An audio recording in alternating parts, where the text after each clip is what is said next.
All right, so this is the crossbar removal from an 1123 Humvee. Pretty much the same process that the Foreign Builds channel, those guys used when they did their custom interior. And this will pretty much follow in a similar path of destruction and then rebuilding.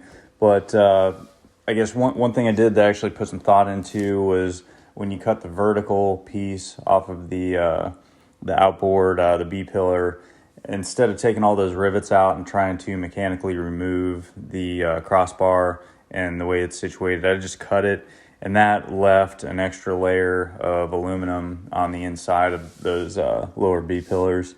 So here in the rest of the video is pretty much just using a grinder and a cutoff wheel to get these out. And where I'm cutting now, you won't quite be able to reach the deepest parts, so you'll need a hacksaw blade to get in there.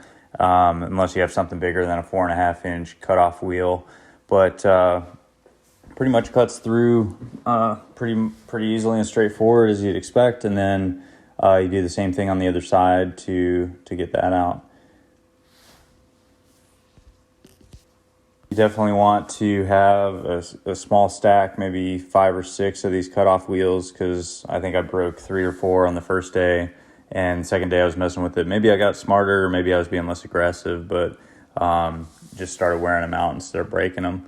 So, yeah, just try and keep stuff out of your eyes. You won't see the sparks like you do when you're grinding steel, but still there's a lot of metal coming off. So I was wearing safety glasses and recommend you do the same. If you don't have a fan, I've got a fan here that's evacuating a lot of this stuff as it comes off. But if you don't have a fan, you probably want to wear a breather, because there's a lot of stuff in the air that you can stand back and take a look at.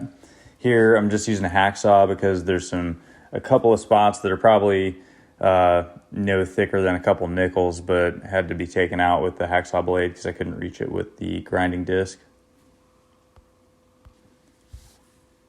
Yeah, I know there's also debate on people saying to remove these bars or not, and I've been told a variety of things, that they're used for airdrop and body rigidity at that point.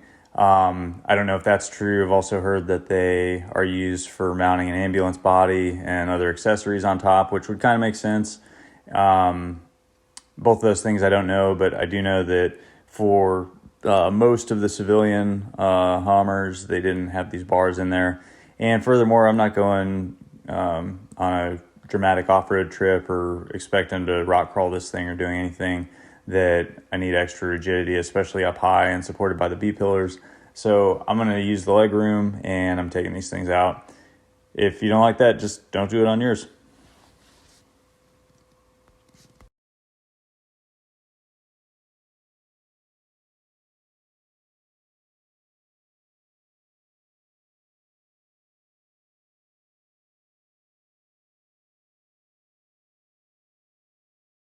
These seat boxes were a total pain to get out.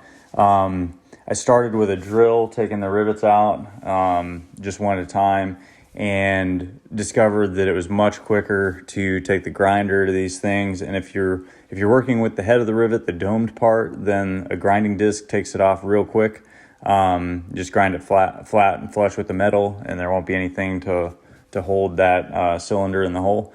Then if you've got the bottom side of it where you see the long part of the rivet sticking out, cutoff wheel will take that out pretty easily.